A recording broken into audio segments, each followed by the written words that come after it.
Die Here is my vesting, die Here is my krag, hy is my bron en hy is my redder. Dankie Here, Jesus, U is my beminde. Dankie Here, dat ons in 'n land kan staan, waar ons U vry kan aanbid. Vader, ten spyte van dit wat ons sien rondom ons, ten spyte van dit wat aan die gang is, Here, het ons nog steeds hierdie amazing voorreg om U in vryheid te aanbid. En Here, so baie dankie daarvoor. Dankie Vader, dat ons net vandag vir U kan sê hoe groot, hoe amazing U is. En ons eer U. Here, ek eer U. Want U ons Papa is. Ek eer U, want U alomteenwoordig is. Ek eer U, Here, want U weet van alles wat in elkeen van ons se lewens aangaan. Dankie Here, daar's vir U niks wat U nie van weet nie. Dankie Vader, dat U ons nooit ooit sal begewe of verlaat nie. Vader, ek wil bid dat hierdie woord wat vandag uitgaan, openbaring in elkeen se hart sal bring. Here, waar dit goeders is wat eintlik na ons harte is. Waar ons nie altyd besef waar ons in die verkeerde koninkryk se kant praat nie. Ek wil bid, Here, dat mense vandag sal hoor dit wat ek gehoor het. Here, dat U ons ore sal oopmaak, ons oë sal oopmaak om te sien dit wat U vir ons in gedagte het. Dankie Vader vir U grootheid, U liefde, U genade in die magtige naam van Jesus. Amen. Amen. Sit gerus. Dis my groot voorreg om hier te wees. Baie lekker om al die bekende gesigte te sien. Ek voel dit voel vir my eintlik al soos familie hierso. As ek hier aankom en ek kan die mense groet en ons ken mekaar eintlik. Dis my baie lekker. So weer eens dankie daarvoor. Ek wil voordat ek begin met die boodskap wat ek glo die Here op my hart gesit het, wil ek bietjie praat oor hoe om God se stem te hoor in die kursus wat ons in my maand hier gaan kom aanbied. En is regtig soos Wouter gesê het, dit maak al die skille van jou oë af. Om net te kan besef hoe maklik die Here met elkeen van ons praat. En hoe kan ons tog sy pad volg as ons nie sy stem herken nie?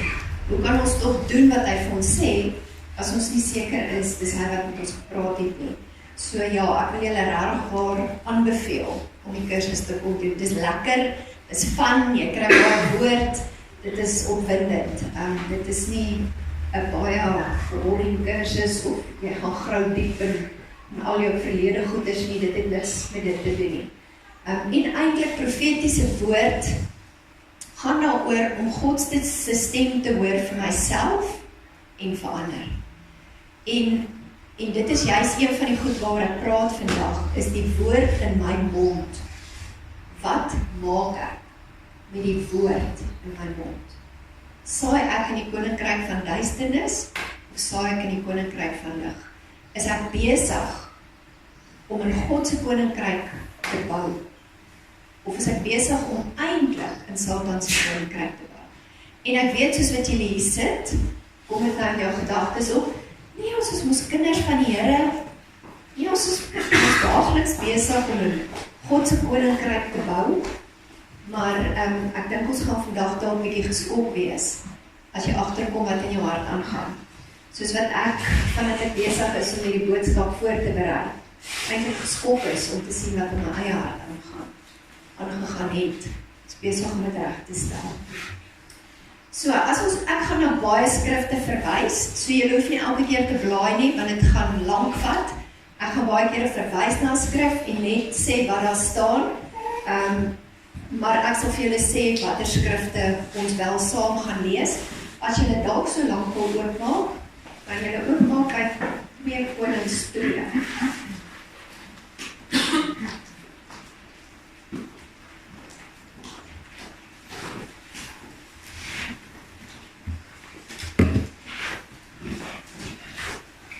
Ekskuus, 2 Konings 6.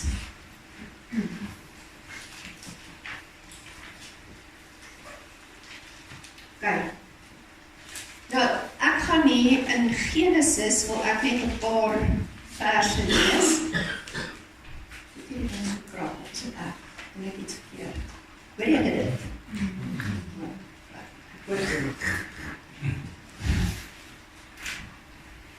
In Genesis 1, vers 3, ek gaan lees 3, 6, 9, 11, en ek wil net stukke hier uitlees. In die begin het God die hemel en die aarde geskape. Vers 3, en God het gesê, laat daar lig wees, en daar was lig. En dan as ons kyk vers 6, en God het gesê, laat daar 'n uitspansel wees tussen die waters, en laat dit skeiding maak tussen die waters en die waters. En so kan ons aangaan met elke ding wat God geskaap het. God het gesê, en dit het stand gekom. Nou kan ons sê, okay, maar dit is God se woord gewees, daarom het dit tot stand gekom. As ons gaan kyk net selfs, en ons gaan 'n bietjie deur die Ou Testament blaai vanoggend. As ons gaan kyk in 1 Konings 17, is dit waar Elia het, die mense van die stad het na Elia toe gekom, toe sê hulle vir hom,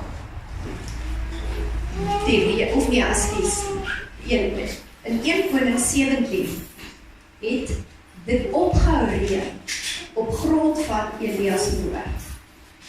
En ek het net 'n bietjie gedink, hoekom het die Here Elia nodig gehad om te sê, dit gaan vir 3 jaar nie reën nie. Ek meen, God kon net die reën weer hou het. Maar op grond van Elias se woord het dit opgehou reën. En toe in 1 Konings 18 bid Elia en hy stuur sy diensknegt 7 keer uit. En die diensknegt kom terug en hy sê, ek sien 'n wolkie so groot soos 'n man se hand. En Elia sê vir hom, dit gaan nou binnekort donder weer. En die volgende oomblik is dit donder weer, dis pikdonker en dit reën. En ek dink net by myself, jy het eintlik volgens my nie 'n mens nodig om hierdie goeders te doen nie. Hy kan dit mos net doen. Maar die feit dat God Elia gebruik, sy woorde, hy het iemand se woorde nodig om iets in te spreek, sodat dit tot stand kan kom.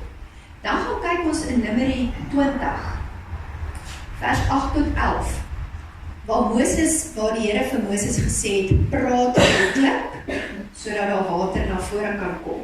Maar nou weet ons, Moses het hom vererg vir die volk, en hy het die klip geslaan. Weereens het God iemand nodig om iets te spreek, sodat dit tot stand kan kom. En baie kere in ons lewens en in ons omstandighede kry ons ook met 'n klip te doen. Ons kry baie kere met mense te doen wat 'n klip hart het. Daai kind wat nie tot bekering wil kom nie. Daai familielid wat net die heeltyd van die pad af is. Daai werkgewer wat jou die mure uitdryf. Wat jy voel, hierdie ou se hart is van klip. Maar wat doen ons as mens meeste van die tyd? Ons is soos Moses, ons wil die stok uithaal en ons wil bakslaag gee. Ons wil negatief praat oor hierdie ou, want dit is wat dit binne my binneste uitloop. Maar die Here vra dat ek en jy sal praat met die klip. Ons sal lewe spreek oor mense wie se harte van klip is. Want God wil water na vore bring uit daai rots uit. Ek en jy het autoriteit. Die woorde wat ons spreek, dra krag. Of dit nou positief of negatief is. En God wil my en jou woorde gebruik om in mense se lewens water, Heilige Gees krag na vore te bring. As ons gaan kyk, Markus 11 sê, want, dit is Markus 11 vers 23, want voorwaar, ek sê vir julle, dat elkeen wat vir hierdie berg sê, hef jou op en werp jou in die see, en nie in sy hart twyfel nie, hy sal verkry net wat hy sê. So ons moet begin spreek in geloof, sodat die Here die goed in vervulling kan bring. En dan as ons ook gaan kyk reg deur die Nuwe Testament, wat was die funksie van die disippels? Hulle het Jesus se naam verkondig, maar wat as jy in Handelinge gaan lees, wat is die ding wat hulle die meeste gedoen het? Hulle het demone uitgedryf, wat? Deur stil te bly? Nee, deur in autoriteit te verklaar. Hulle het siekes genees, deur in autoriteit lewe en genesing in daardie mense se lewens te spreek. En so wil die Here elkeen van ons gebruik om in autoriteit lewe en genesing te bring. Nou ongelukkig is ons nie altyd op daai plek nie. Kom ons kyk die Elisa. As ons kyk in 2 Konings 2 vers 19 en dan weer 21 en 22. Nou hierdie was vir my eintlik 'n openbaring. Elia het opgevaar hemel toe. Elisa het 'n dubbele salwing gekry van dit wat Elia gehad het. En net nadat hy hierdie dubbele salwing gekry het, kom die manne van die stad by hom aan en hulle sê vir hom, hierdie fontein bring slegte water na vore. Hierdie stad is 'n goeie area, dis goed gelig, 'n goeie ligging, maar die water is sleg, dit maak ons siek. En Elia, weer eens op grond van God se woord. So Elia het by die Here gehoor, en hy sê vir hulle, bring sout. Hulle gooi sout in die fontein, en die woord sê, op grond van Elia se woord, is die water gesond gemaak. Die water het genesing gebring. So hierdie wonderwerk gebeur net daar, in die Ou Testament, voordat die Heilige Gees uitgestort is. Kom Elia, hy maak die water gesond, die hele stad word gevoed deur hierdie water. En hy loop van daar af. En daar kom 'n bende jong manne. Nou ek weet, die Afrikaanse vertaling praat van kinders, maar as jy die Hebreëus mooi gaan bestudeer, dan is dit jong tienermanne. Hulle is al verantwoordbaar. En hierdie groep ouens kom agter Elisa aan en hulle spot hom. Eintlik spot hulle met Elia wat hulle net opgevaar het. En hulle sê, gaan op, gaan op. En wat doen Elisa? Hy vererg hom net daar. En hy vervloek hulle, die Bybel sê, hy vervloek hulle in die naam van die Here. En daar kom 2 bere en verskeur, ek dink 40 van hierdie bende. Sê weer? Ek sê goeie krikhuis. Maar kan jy sien wat se water kom uit hierdie ou uit? Lig en duisternis. Besef julle dat dit is waar ons baie kere is? Hy kry nou net hierdie dubbele salwing, jy sal dink hy loop op die wolke. Hy hoor die Here so duidelik. Hy weet presies wat is reg en verkeerd. En nog steeds, as gevolg van sy eie pyn en seer, dit is natuurlik hartseer, oor Elia wat opgevaar het, wat nie meer daar is nie. En hy kom roep dood oor mense. En so het ek en jy 'n verantwoordelikheid in die koninkryk van God. Want weet julle wat, Elisa het sy autoriteit in Christus misbruik. Dit was nie die Here se doel of sy hart, dat hy moet doodspreek oor mense. En so kom ek en jy ook, ons het die Heilige Gees in ons, maar hoeveel kere praat ons dood, spreek ons dood oor mense en oor situasies. En die woord sê eintlik, Elisa het hulle vervloek in die naam van Jesus, of in die naam van die Here. En as ek nou vir jou moet vra, dink nou by jouself, hoe gereeld vervloek jy mense? Meeste van julle sê, ja, ek vervloek nie, nee. Laat ons sê, PowerPoint gaan sit. Ek wil net kyk na hierdie foto's. Hou net so rukkie daar. Wat gaan in jou hart aan as jy hierdie sien? Jy kan aangaan? Nog? Nog? Okay.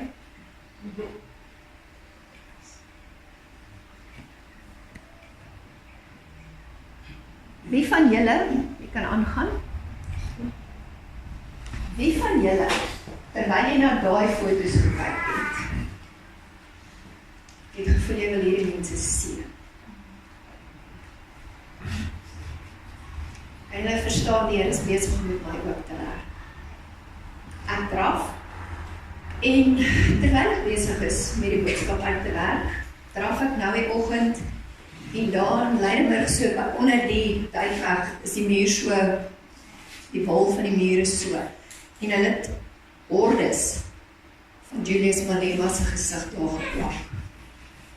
En daar en die goed wat in my hart opkom, is baie positief nie.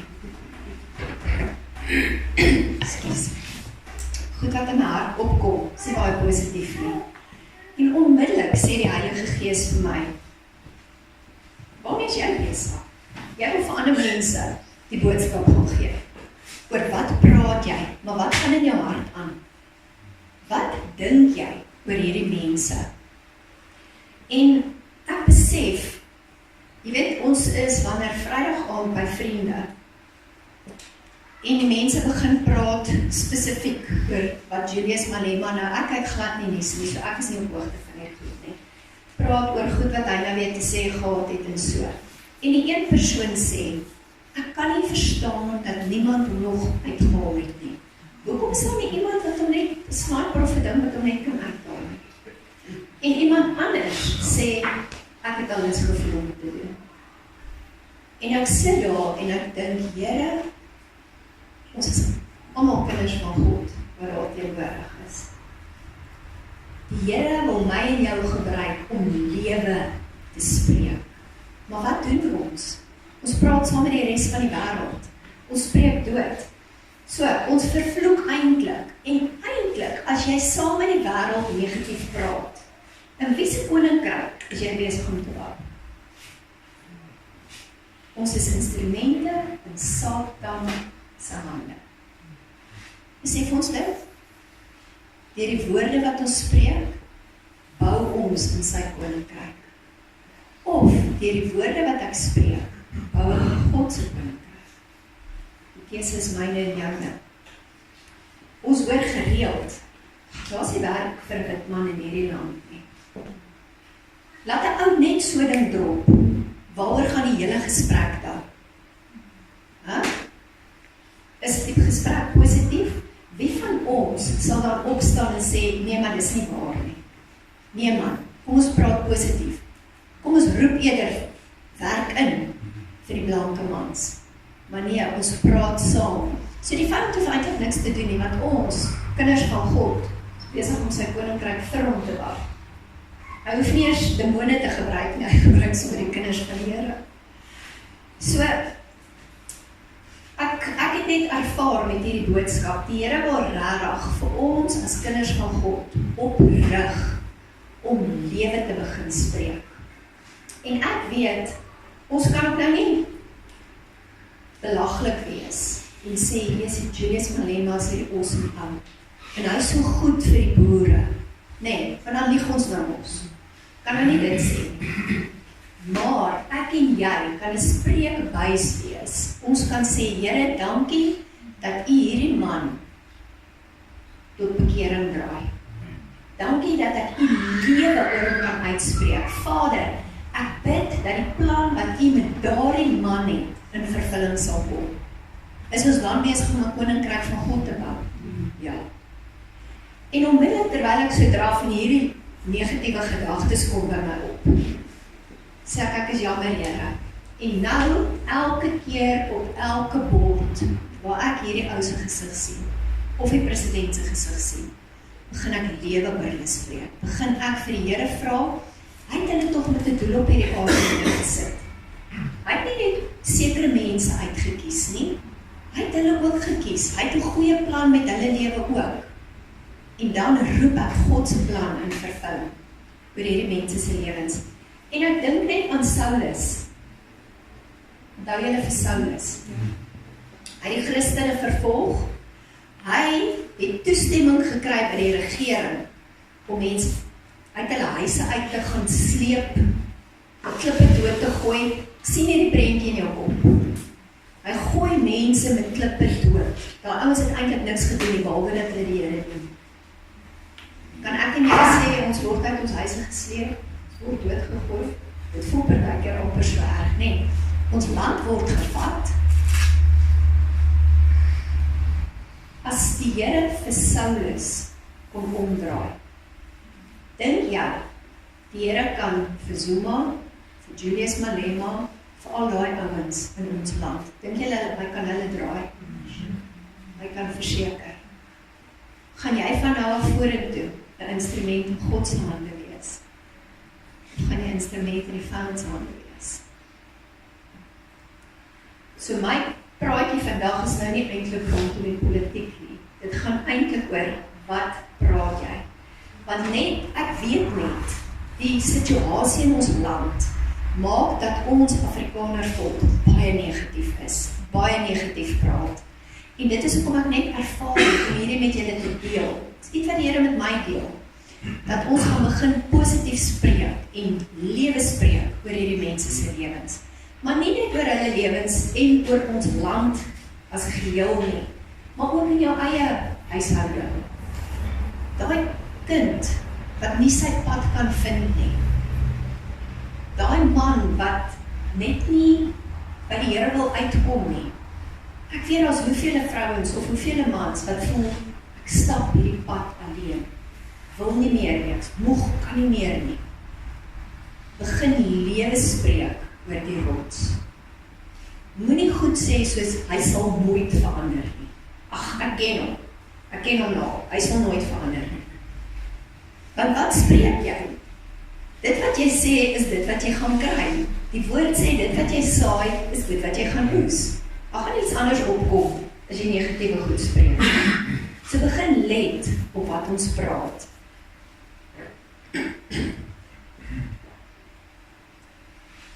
So ons kan die Here se plan in vervulling roep, oor mense se lewens, oor ons land, oor die ouens wat in bewind is in ons land op hierdie stadium. As ek gaan kyk na Daniël 6, julle kan daar 'n bietjie daartoe blaai. Hierdie was ook vir my eintlik amazing gewees. Daniël 6. Ek gaan ook weer net so hier en daar 'n paar verse lees. Nou, dit gaan oor Daniël wat in die leeukuil gegooi is. Vers 3.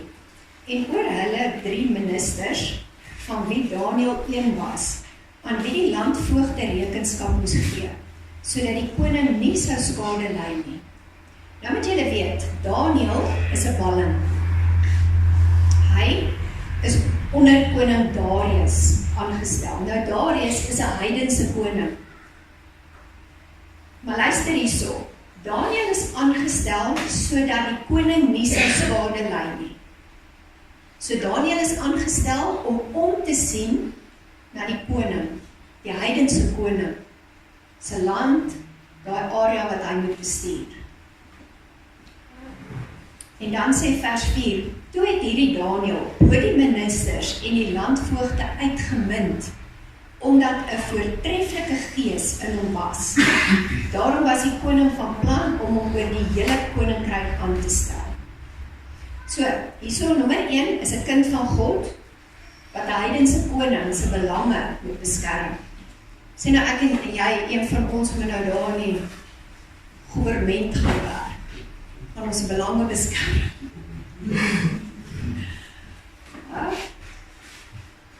Van ons hulle belange beskerm. Maar selfs by jou werk, jy weet, partykeer werk ons vir mense wat moeilik is. Dit is nie lekker om vir die ouens te werk. En dan voel dit vir jou, ek wil nie eintlik sy belange beskerm nie, ek doen maar net wat ek moet doen.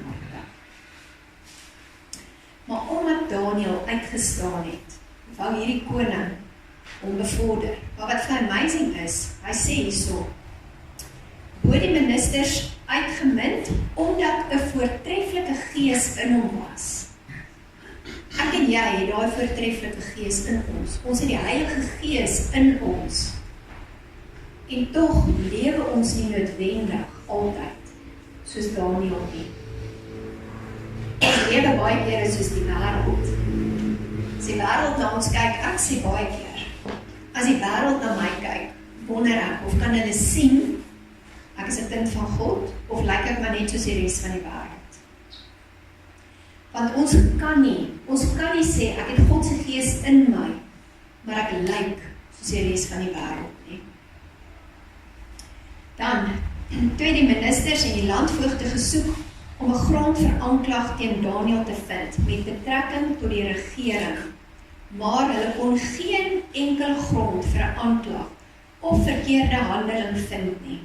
So Daniel was opreg, hy was loyaal, hy was eerlik. Rondom sy werk kon hulle nie enige iets vind wat hy verkeerd gedoen het nie. Maar verder aan sê hulle die enigste ding wat hulle teen Daniel kon vind, is wanneer hulle kyk na sy godsdiens.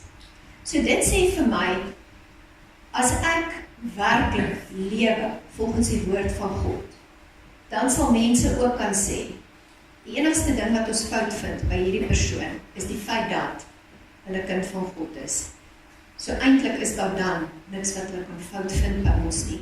En ek ervaar net, ook daar die skrif in Matteus 3 vers 8, wat sê, dra vrugte wat by bekering pas.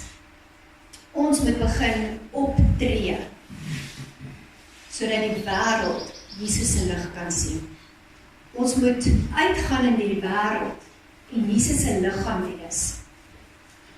So, wat is daardie vrugte wat by bekering pas? Galasiërs 5, liefde, vreugde, vrede, blydskap, lankmoedigheid, getrouheid, sagmoedigheid, selfbeheersing. Ek dink die moeilike twee is selfbeheersing en vrede in hierdie tyd. Want ons word kwaad en dan verloor ons selfbeheersing. Maar dit is ook alleenlik wanneer ek in 'n verhouding met die Here staan, wat ek hierdie goed gaan regkry. Sonder God se hulp gaan ons dit nie regkry nie. Op ons eie gaan ek en jy fout. Ons gaan nie kan doen dit wat die Here van ons verwag, as ons dit op ons eie probeer doen nie. So, my oproep vandag is dat ons nie langer negatiewe uitsprake sal maak en boustene in Satan se koninkryk sal wees nie. Maar dat ek en jy in die gees boustene in God se koninkryk sal inspreek. En dan besef ek ook, jy weet, ons negatiewe stellings gaan eintlik oor die realiteit van waar ons is. Want wat is die realiteit? Daar is potholes in ons paaie. Die realiteit is, hulle wil die land vat. Nee, dis die realiteit. So dit help ons maak asof dit nie bestaan nie, maar die realiteit is die goed wat ons in die fisiese sien. Die waarheid is dit wat God in die gees openbaar. Die waarheid is dit wat God in die gees vir ons wys. En ek en jy moet daai waarheid spreek, sodat dit in die fisiese kan begin manifesteer. En as ons gaan kyk, 2 Konings 6, julle kan daartoe blaai.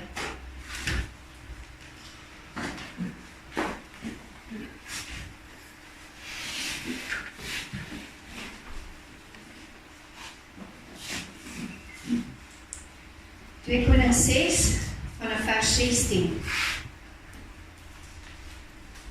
Hier is waar Elisa, hulle omring is. En hy sê, maar hy antwoord, vrees nie, want die wat by ons is meer as die wat by hulle is. Kan julle onthou, dit is hier waar sy diensknegt gestaan het, en hy was bang gewees, want dit is net al hierdie perde, en vuur, waans, en hierdie horde met mense, wat teen hulle opgekom het. En hierdie aanvang, en Elisa het gebid en gesê, Here, open tog sy oë, dat hy kan sien. En die Here het die oë van die dienaar geopen, dat hy kon sien, en met eens was die berg vol perde en waans van vuur rondom Elisa. En toe hulle na hom afkom, het Elisa tot die Here gebid en gesê, slaan tog hierdie mense met blindheid en hy het hulle op die woord van Elisa met blindheid geslaan. En ons weet toe nou het hulle in die kamp ingelei, vir hulle kos gegee, en toe is die oorlog verby. Die realiteit is, dit lyk vir ons, of ons situasie onmoontlik is. Die realiteit is, dit lyk asof die vyand die oorhand het. Of dit nou in ons persoonlike goed is, of dit in ons land is, baie kere by die skole, elke een van ons sit met iets anders. Die realiteit, dit wat ons in die fisiese sien, wys vir ons, vrou, moeilikheid. Maar die waarheid is, my gebed vandag, is dat elkeen van ons se oë geopen sal word. Dat ons die waarheid van God sal raak sien. Dat ons sal sien, die wat met ons is baie meer as die wat teen ons is.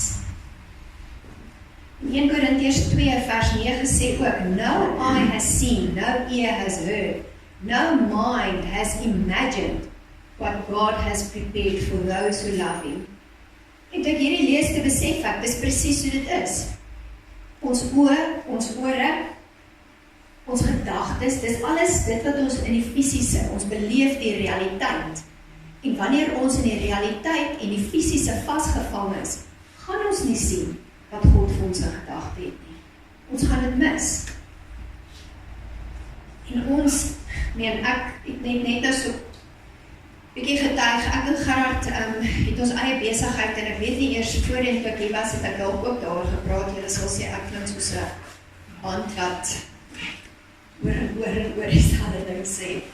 Maar ons het nou hierdie maand, einde maart, toe kry ons nie geld by die myn om ons mense te betaal nie. En die oggend bel Gerard my, hy sê vir my, wel die geld is nog nie in nie, die mense weet wat aangaan, maar hulle gaan toe nou na die Unie toe, en nou wil hulle ons CCM uit te vat, en ek weet nie wat nog als nie. En hulle sê vir Gerard, want hy sê toe vir hulle, wel, die myn het ons nog nie betaal nie, ons het nie geld nie, waarmee moet ons nou die mense betaal? En hulle sê vir hom, dan moet jy ander resources gaan kry. So bedoelend, ons moet gaan geld leen, sodat ons die mense kan betaal. Wat ons al voorheen baie kere gedoen het, en diep in die skuld beland het, en net nooit daar kon uitkom nie. En jy weet, as 'n mens sulke goed, en ons is toen op 'n plek, ek is in elk geval, op 'n plek waar ek vir die Here sê, ek is nou moeg. Is moeg, wil nie meer nie.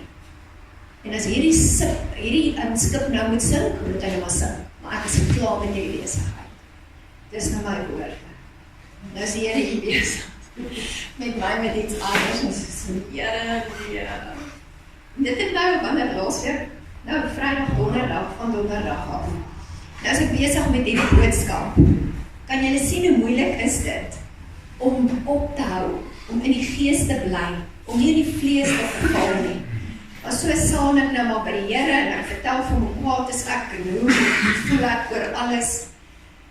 En die Heilige Gees herinner my aan 'n woord wat ons 2 jaar terug gekry het, spesifiek vir die besigheid. Daai van jou 10 penne met jou 10 penne wyd uitkap, julle gaan uitbrei, dit gaan goed gaan. En ek sê vir die Here, okay Here, die realiteit is, ons het nie geld nie. Die realiteit is moeilikheid. Ons sien hoegenaamd nie lig in hierdie besigheid nie. Maar ek kies om die waarheid te glo. Ek kies vandag om weer daai woord te vat, wat ek 2 jaar terug gekry het, wat nou nog nie in vervulling gekom het nie, maar ek kies om op dit te fokus, en op dit te staan, en op dit my waarheid te maak, en dit in te roep. Want 'n mens raak moedeloos, en weet jy wat, die Here weet dit. Hy weet ons is net mense. Hy weet ons kom partykeer op 'n plek waar jy voel, ek kan nou regtig net nie meer nie. Maar as ons nie naby aan die Here lewe nie, as ons nie in die woord is nie, as ons nie in verhouding met die Here is nie, dan gaan ons daarby moedeloos en hopeloos bly. Ons gaan daar vashou. Maar solank as wat ek 'n verhouding met die Here is, gaan hy my weer 'n nuwe woord gee, of hy gaan my herinner aan 'n ou woord. Hy gaan my weer die krag gee om aan te gaan. So ek is nog heeltemal daar nie, moet ek eerlik vir julle sê, rondom besigheid, maar soos op pad. Ek weet die Here beplan, en miskien volgende keer as ek hier kom, gaan ek dalk 'n groot getuienis hê. Ek hoop regtig so. So ja, as ons dan verder ook gaan kyk in 2 Konings 6, was daar 'n baie groot hongersnood in Samaria. En dit het so sleg gegaan dat die mense het selfs hulle kinders begin eet. Dit was vir my nogal shocking geweest. Julle kan gaan lees 2, of kom ek lees dit gou vir julle. 2 Konings 6 vers 28. Kyk voel nou so as jy kinders in die huis. Ik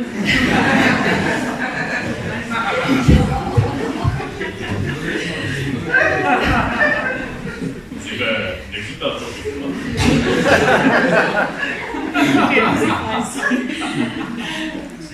Maar die Here antwoord. Ag, ekskuus. Verder sê die koning vir haar: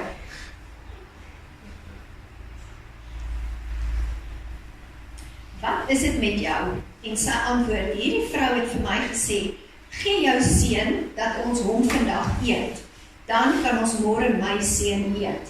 So wat toe nou gebeur het, is die ander vrou het toe na haar seun weggesteek. Wil sy nou nie hulle na haar kind ook eet nie. En toe die koning die woorde van die vrou hoor, skeer hy sy klere.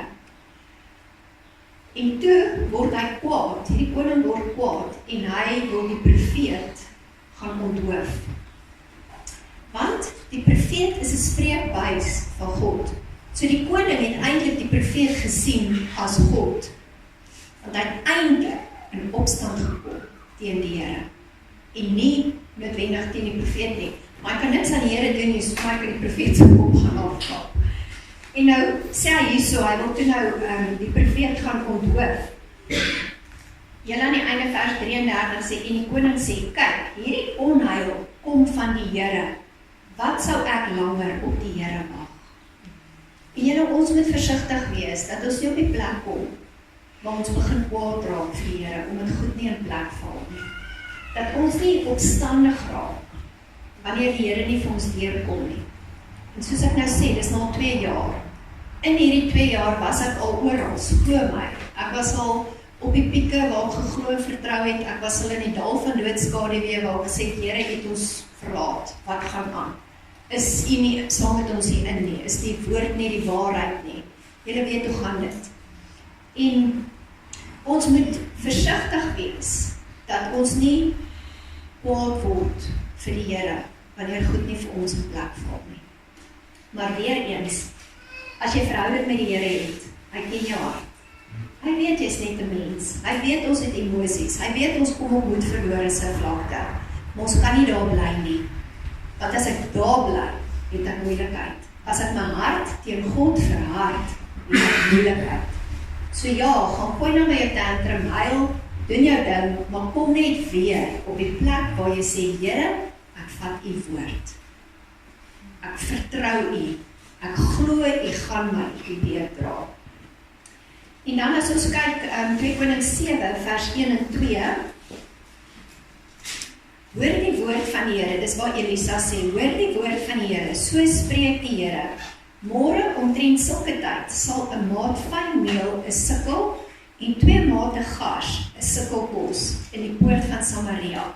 Maar die adjudant, op wie se arm die koning geleen het, antwoord die man van God en sê, luister nou hierna, al maak die Here ook vensters uit die hemel oop, sou dit kan gebeur? En hy sê, kyk, jy sal met jou oë dit sien, maar nie daarvan eet nie. Nou wat gebeur het hier is, as gevolg van hierdie vreeslike hongersnood en armoede in die land, was alles onbetaalbaar duur. Hulle het tot duiwe misgeëet, buiten vir die feit dat hulle mekaar se kinders geslag en geëet het. Dit is hoe erg dit daar gegaan het. Toe kom Elisa en hy sê, môre die tyd, gaan dit so draai. Hierdie goed, alles gaan so goedkoop wees, ons almal gaan in weelde lewe. En hierdie adjudant sê, dis onmoontlik.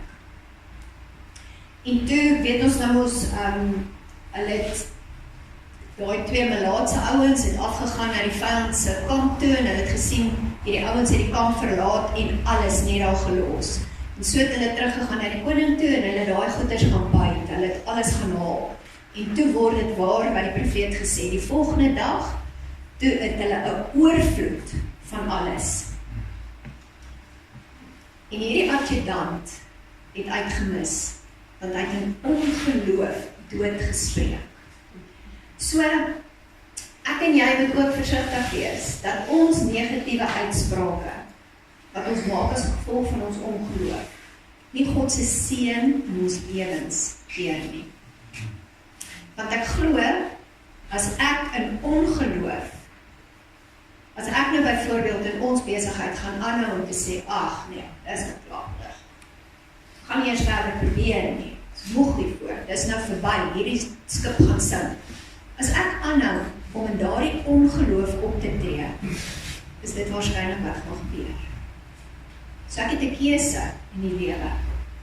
Gaan ek negatief spreek rondom die realiteit wat ek sien, of gaan ek begin positief spreek rondom dit wat God in die gees vir my wys?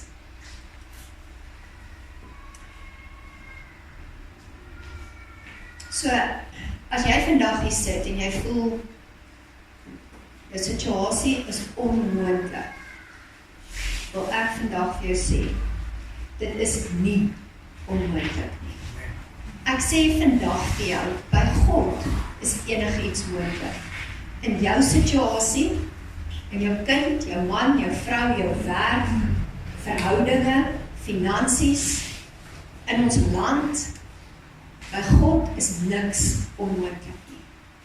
My gebed is dat ons, soos 'n leermag, sal opstaan en begin doen wat God van ons vra, te begin lewe spreek oor mense en situasies, dat hy die water na vore kan bring, dat hy nuwe lewe kan bring, maar weer eens, sonder verhouding, dit is die belangrikste, sonder verhouding met die Here, gaan ons nie daar kom nie. As ek en jy nie in die woord is nie, as ons nie hier pitkos kry vir ons siel nie, het ek niks om aan vashou nie. Kom in die woord, hoor by die Here, en hou vas aan dit wat hy vir jou gee. En dan natuurlik ook sort jou hart uit. As ons nou kyk na die prentjies wat ons gesien het, nee, wat gaan in jou hart aan? Sê, Here, ek is jammer. Ek is jammer. Ek het vir hoe lank doodgespreek. Ek het hoeveel keer saam met die ouens daar by die braaivleisvuur negatief gepraat. Ek is jammer. Maar Here, vandag maak ek 'n keuse om lewe te begin spreek. En wat ook al jou omstandigheid is, waar jy hier nou sit. My hart is dat ons sal begin vrugte dra, wat by bekering pas. Dat ek en jy nie langer 'n instrument in die vyandshand sal wees nie. Dat ek en jy nie langer in Satan se koninkryk sal bou nie, maar dat ons sal begin bou in die koninkryk van God, die koninkryk van lig. En eerder God se lig in sy lewe inspreek, want daar is krag in die woorde wat ons spreek. Kom ons bid.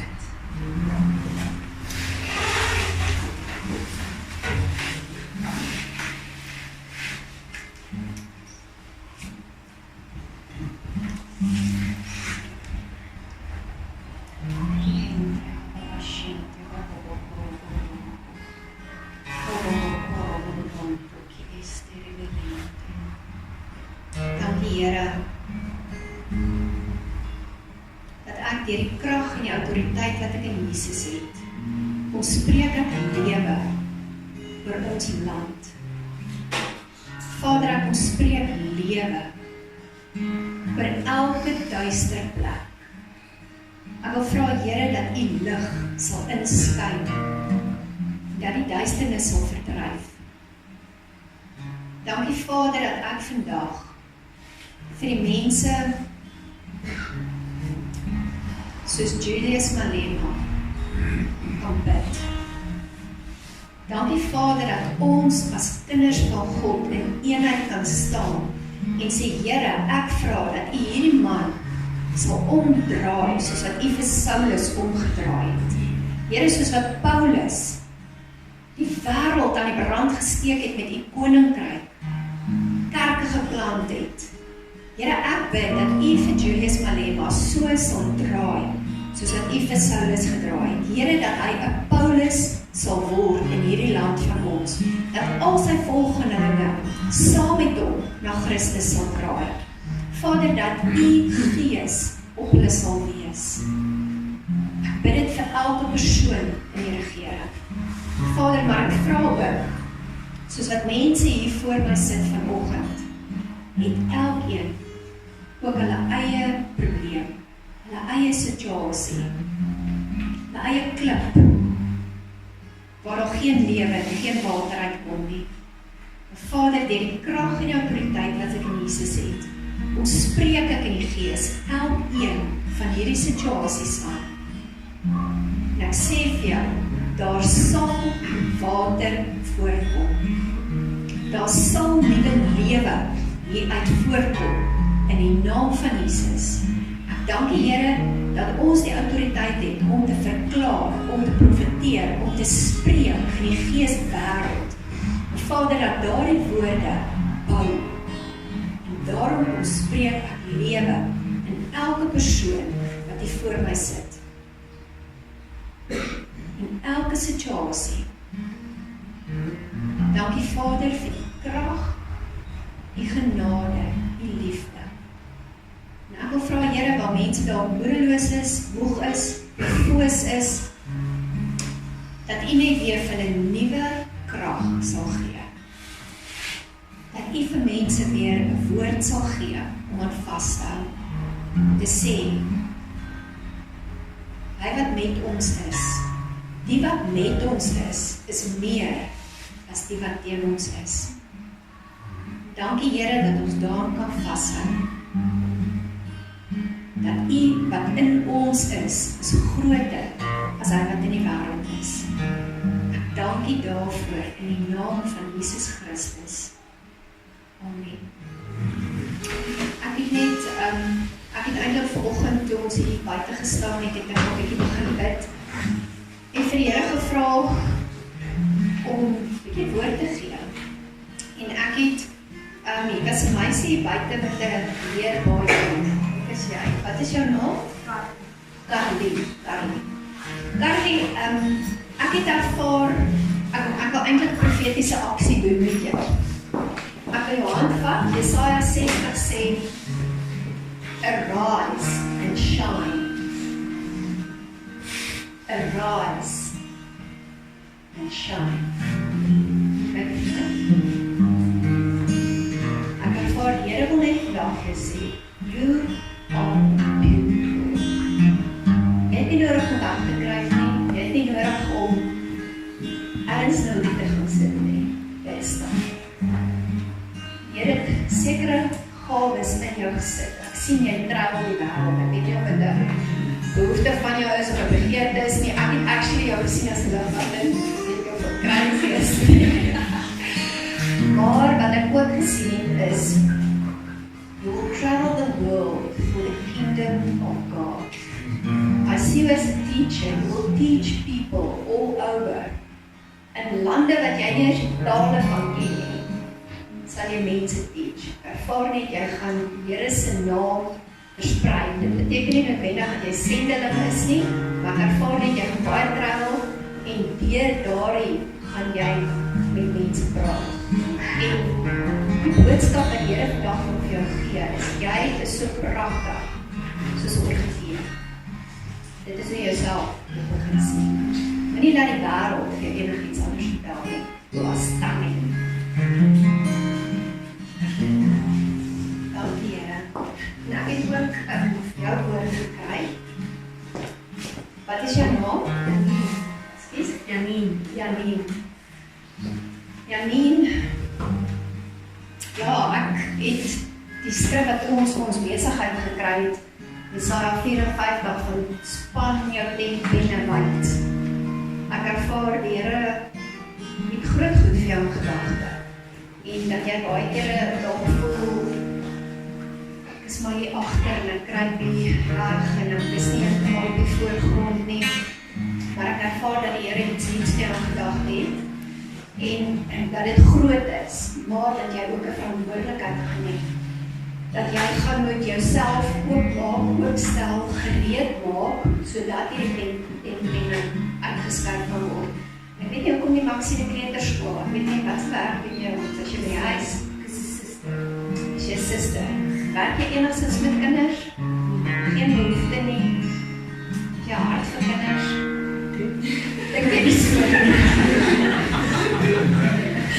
Kijk, dan weet ek nie om die kleuterskool in nie, maar ek het die kleuterskool gesien. So, bid dat die Here dit vir jou sal openbaar. Maar dankie Here dat ek by Janine kan uitspreek, dat jy daardie tentpenne sal wyd uitspaar. Vader, dat hierdie woord in vervulling sal ontvaar, dat wat dit ook al behels, dat die vir sal wys, dat sy sal weet dat sy weet, wie is dit nou. Maar Here, ek wil ook vra dat jy sal toerus, dat jy sal toerus met wysheid, met insig, sodat sy sal weet, wanneer om ja te sê, wanneer om nee te sê, wanneer om te beweeg, wanneer om stil te staan. Bid Vader, dat wanneer daardie ding op haar pad kom, dat sy sal weet, hier is van hier af, dit is wat die van gedag het. In die magtige naam van Jesus bid ek dit.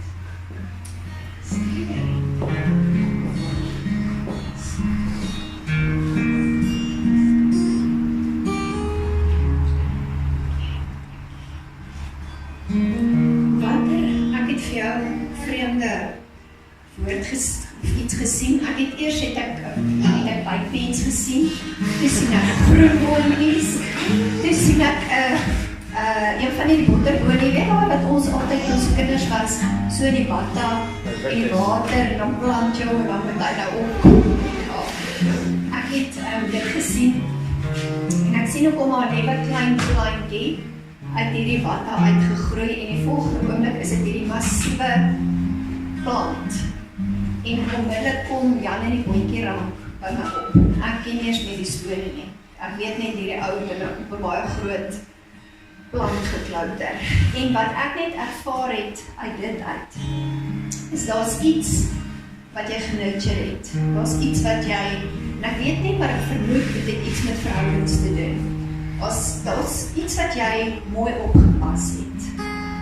Jy elke dag water gegee, wat jy sê, Here, hierdie ding moet verander, hierdie ding moet groei, hier moet nuwe lewe kom, en ek ervaar, dit is 'n verhouding, dat daai rank, en ek wil eintlik net vir jou sê, dan stres, die lewe kom. Dit was eers 'n klein plantjie, hy het gegroei, maar dit gaan amazing wees.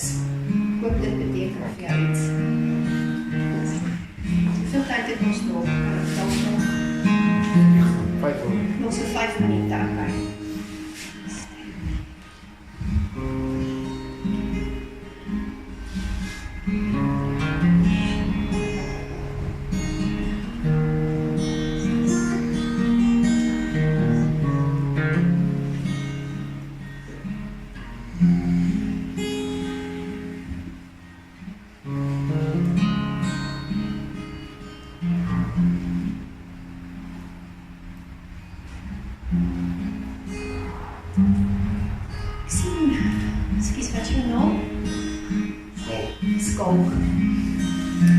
Ek sien hierdie massiewe band. Weet jy die goed wat op hierdie, amper sê, hierdie toerusting wat op die myn, wat noem jy die trokke so? Nee, die machine, dit is soos 'n trok of 'n ding, maar dit uit sulke wiele. Ja, ek sien hierdie wiel. En ek ervaar dat die Here wil jou so gebruik. Ek kry nou skrif. Ja. Ek ervaar die Here wil jou magtig gebruik, soos daai ding. Ek meen, daai ding loop oor enigiets. Hy kan enigiets plat trap. En ek kry nou 'n skrif, dit net wat ek kry. Ek het dit eintlik nogal op sy. En ek wil dit spesifiek in die Engels vir jou lees. Isaiah 41 verse 15, Behold, I make you, skalk, to be a new, sharp, threshing instrument which has teeth. You, skalk, shall thresh the mountains and beat them small. I shall make the hills like chaff. So wat hierdie skrif vir my sê is, die Here wil jou gebruik soos 'n nuwe instrument. Soos hierdie massiewe wiel, wat net boor enigiets kan loop. En daardeur bedoel ek nie, jy gaan mense vernietig nie. Jy gaan probleme vernietig. Jy gaan goeders wat in jou pad kom, wat in jou familie se pad kom, deur die woorde wat jy spreek in die gees, you will be a new sharp threshing instrument. Jy gaan daardie mountains plat slaan, dat dit soos kaf in die wind wegwaai. Kaf het geen waarde nie, dit het geen krag nie, dit het geen bedreiging nie. Dankie Here dat ek oor skaal kan uitspreek, dat hy soos daardie groot band net oor probleme sal loop, dat hy dit in die grond in sal trap, dat daar van dit niks sal oorbly nie. Dankie Here dat ek oor hom kan uitspreek, you will be a new sharp threshing instrument, in die koninkryk, in besigheid, in die naam van Jesus, in besigheid, wysheid, ek spreek oor jou uit, wysheid, in besigheid, in die naam van Jesus Christus. Ja, jy's 'n baie groot pilaar, ja, maar amper vir jou sê, jy is so Simpson, jy's baie sterk. Wow, ek smeer vleis, die Here het amazing planne met jou, rarig waar. Ek ervaar nie, die Here het, jou ain't seen nothing yet, hoor by die Here, maar ek ervaar dat jy het ontsaglik baie wysheid. Vra vir die Here, hy sê in Jakobus, as ons wysheid kort kom, vra, hy sal vir jou gee. Maak nie saak wat die situasie is nie. Die Here gaan jou gebruik om met wysheid in ander mense se lewens in te spreek, in besigheid in te spreek. Ek weet nie, as jy weet, het jy besigheid, doen jy besigheid, as jy... Wat? So ek werk maar vir iemand. Werk maar vir iemand. Ek ervaar besigheid. Ek weet nie wat se opsig nie, gaan bid daaroor, maar ek ervaar besigheid. Dankie Here. Dankie Vader. Ek wil vra Here dat elke woord wat hier uitgegaan het vandag, dat dit in vervulling sal kom. Here, dat jy elke een by die hand sal vat, jy het 'n plan met elkeen van ons lewens. En ek kom bid daai plan in vervulling. Ek vra dat u Gees vaardig sal word oor elkeen van ons. Here, dat ons ore geopen sal wees om te hoor wat u wil hê ons moet hoor. Maar Here, dat ons ook gehoorsaam sal wees om te doen dit wat u wil hê ons moet doen. Ek loof en eer u. Ek bid Vader dat u die naprediker van hierdie woord sal wees, dat u Gees ons sal herinner om in u koninkryk te bou en aanhou om in u koninkryk te bou. Ek dank u daarvoor in die magtige naam van Jesus. Amen. Amen.